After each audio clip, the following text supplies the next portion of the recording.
We are in Plymouth, Massachusetts.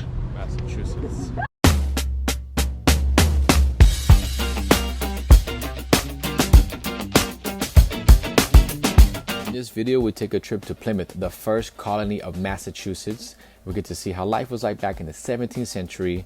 We take a tour of the famous Mayflower ship, and we get to see the biggest mammals of the Atlantic Ocean.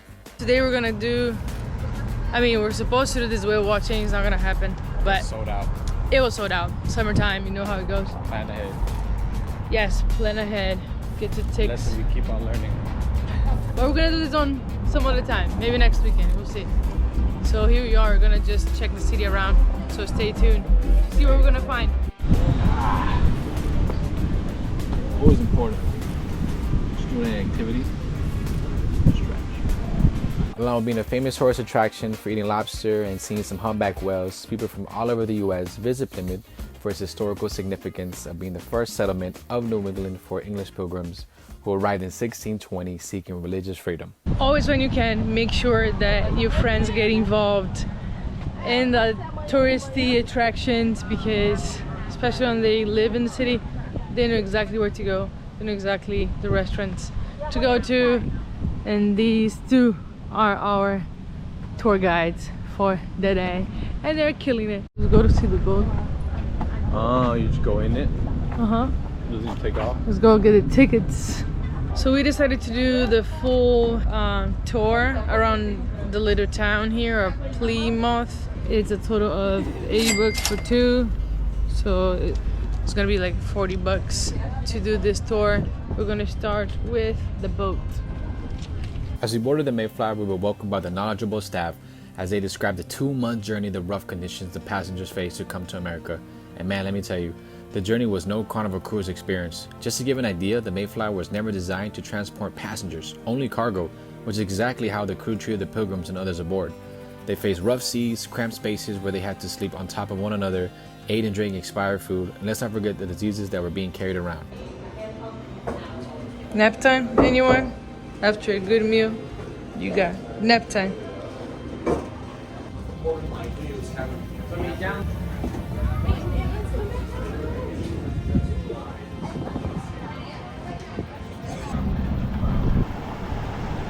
In the 16th century, people would come over here directly from England, start a new life. Aquí estamos. Woo!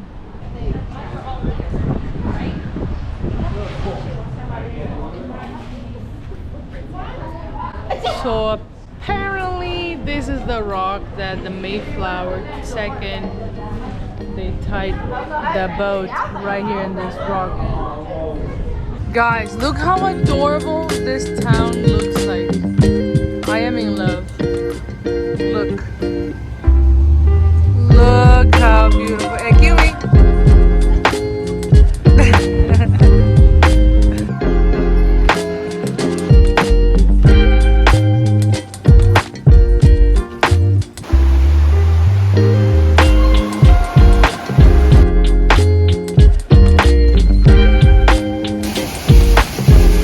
Next, we check out the Gristmill, which wasn't too far of a walk from the Mayflower. Here we learned how in the early days how they grinded corn and how the staff of Plymouth still to this day grind corn for their residents.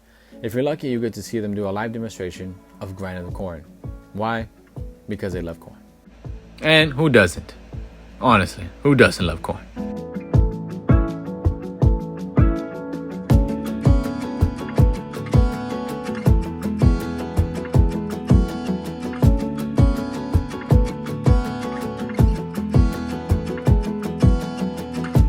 If you don't have time to do all 3 main attractions, definitely stop by and visit the Patuxent Museum.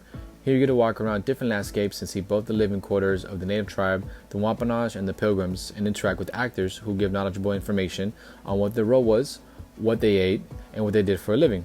You get to find out how both groups coexisted and how it became the first Thanksgiving dinner. We came back to Plymouth to complete the whole route that we started at the boat. So we are at Plymouth Patuxent? Patua. And this is the entrance. How do you say that word, guys? How do you say? Please help us. I'm Brazilian. I cannot pronounce anything. Oh my god, it's windy. I'm gonna start just calling Patuxent. Oh, it's a tribe. Plymouth Patuxent. Oh, it's a tribe. It says the Patuxent were a Native American band of the Wampanoag Tribal Confederation. They lived primarily in and around modern-day Plymouth, Massachusetts, and were among the first Native Americans encountered by European settlers in the region in the early 17th century. So there you have it. So we learned how to pronounce it. It's actually Patuxent. So as soon as you walk in, you get a short video that you're gonna watch, and then you go outside. Everything is walkable, and then we're gonna start. I guess we're here, and then it's gonna go all the way until we're finished. You ready for this? Same. Let's go. So this building that we're just at, we found out that it was a fort, but because it was never really used as a fort, they started using as town halls, Water meeting gatherings. right, gatherings, worshiping. Anyways, so it was used in just different ways. And now we're headed to the village, which looks like this.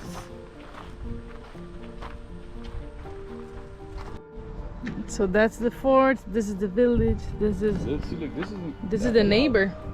Wasn't that dirty? Howdy, neighbor. This has wood. Neighbor, still asleep? Wake up. No? Did you do your pee-pee? No, no apple juice. Want to get on the bed? Tô de boa.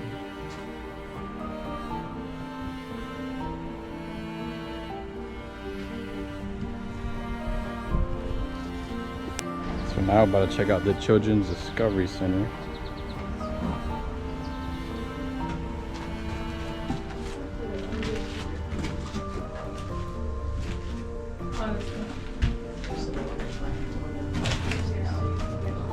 Like a knife, like a guy. Okay, see the armor? Yeah, this guy was a fighter.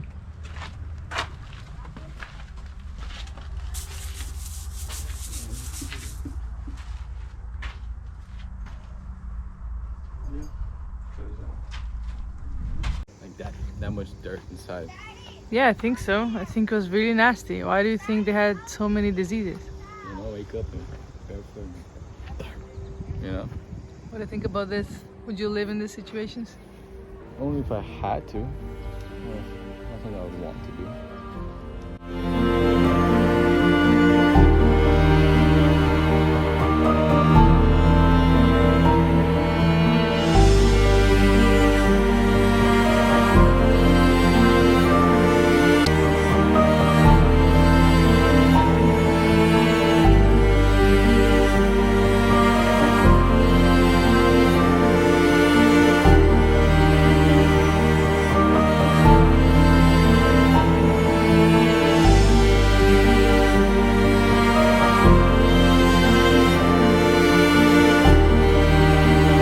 So they had a little homes over here.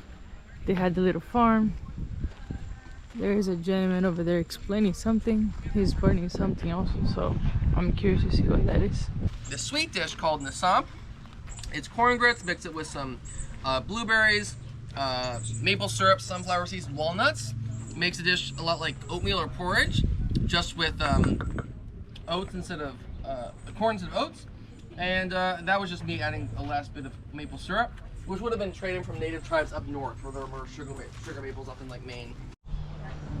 So this area over here is by the Eel River that has, I guess, connection to the Atlantic Ocean, and the natives would use these canoes right here for fishing and trade, and that's the river over there, all in the back.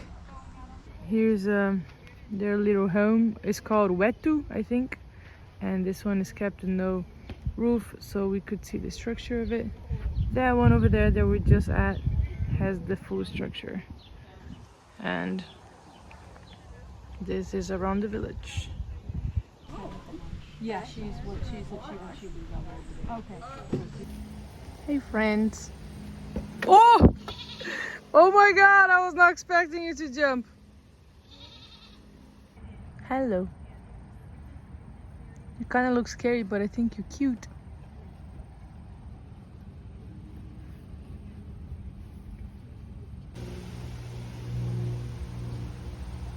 Oh, the little baby.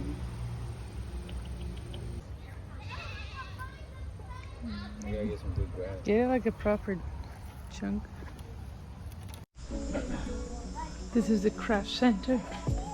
Let's go check it out. What they would make in the 17th century.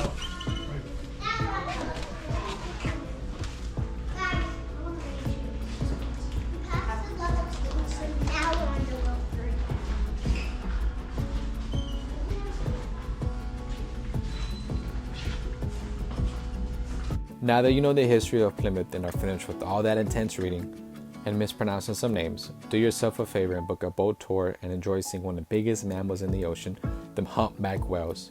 It's very well worth it. The tour costs $73 per person and the tour lasts about 4 hours. 2 quick tips: always bring a jacket since it will get windy and cold, and bring cash just in case you get hungry for some snacks and drinks. The boat only accepts cash.